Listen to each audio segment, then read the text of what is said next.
So okay, ang gagawin ko sa video ito is mag-i-encode tayo ng account sa Manalink Corporation. So kung mapapansin niyo po is mayroon na po akong account. Ito po yun. So click natin yung dashboard. Ayan po siya. Nakikita niyo po.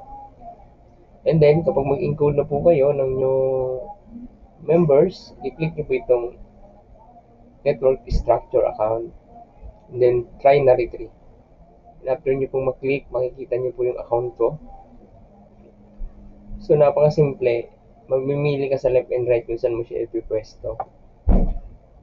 May dalawa makikita ka po dito. May green na plus. So, nakalagay po is create new account. And then, ito namang isa, tao-tao, add extension account. Ibig sabihin, kapag meron ka ng account, katulad nito, ito na yung i-click mo kung mag-a-add ka ng account. No need ka na mag-fill up ng another details mo. Yeah, example, i-click ko po ito. Kasi mag-add po ako ng account. Ayan na lang. Bali, ang hinihingi niya na lang is yung code na binili mo galing sa opisina. Or sa upline mo kung meron siyang code. So, ayan siya. So, ngayon, back tayo. Dito naman sa isa, kapag new entry, example, ibang tao ito. Bago mong downline, bago mong business partner, i-click mo itong plus. So, nanghihingi po siya ng new username and then password na gusto niya. So, yung username po, ito po yung parang alias kung anong ilalagay niyang username sa kanyang tindahan. Parang pangalan niya sa kanyang account. So, and then, ipipill up mo yung personal details niya. Kasi new account siya. So, pipill up mo po yan kung anong nakasulat dun sa papel, gayahin mo lang yun, transfer mo lang yun dito. And then, higit sa lahat is yung code. So, bago mo i-click yung submit, i-click mo itong square para umilaw itong submit.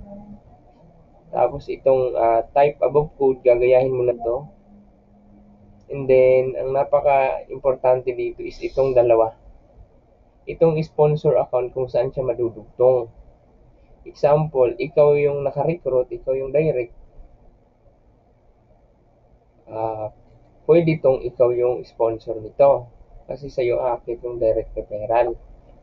So, itong mga nakalagay ditong code, ito po yung account number.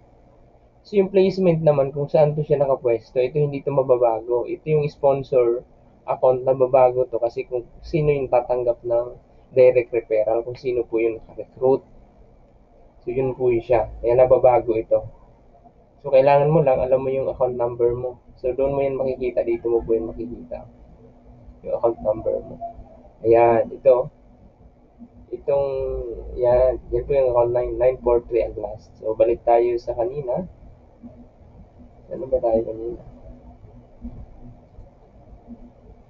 Ito yung 943. Ito na babago to. Ganun lang siya kasimple. So, kapag new member, ito yung i-click nyo yung plus. And then, siguraduhin nyo na yung sponsor is kung sino yung naka-recruit.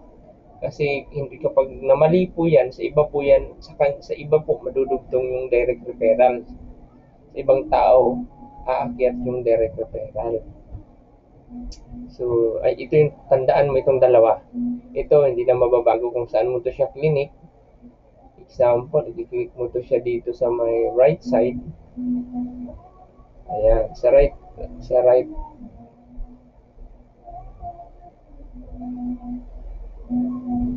So, ganun lang siya. So, ito nababago to kasi bakante naman, left or right. Mamimili ka kung left or right. So, clinic mo kasi yung left, kaya automatic ito yung placement niya. Automatic doon kasi madudugtong. Ito nababago to. Kasi yung sponsorship is ito yung importante. Tandaan mo itong dalawa. So, yung username and password, tandaan nyo din yan kasi yun yung kailangan nyo kung mag-login. So, ganun lang kasimple yung pag-encode. At kung mayroon pa kayong tanong, i-message nyo na lang po ako. So, thank you very much and God bless.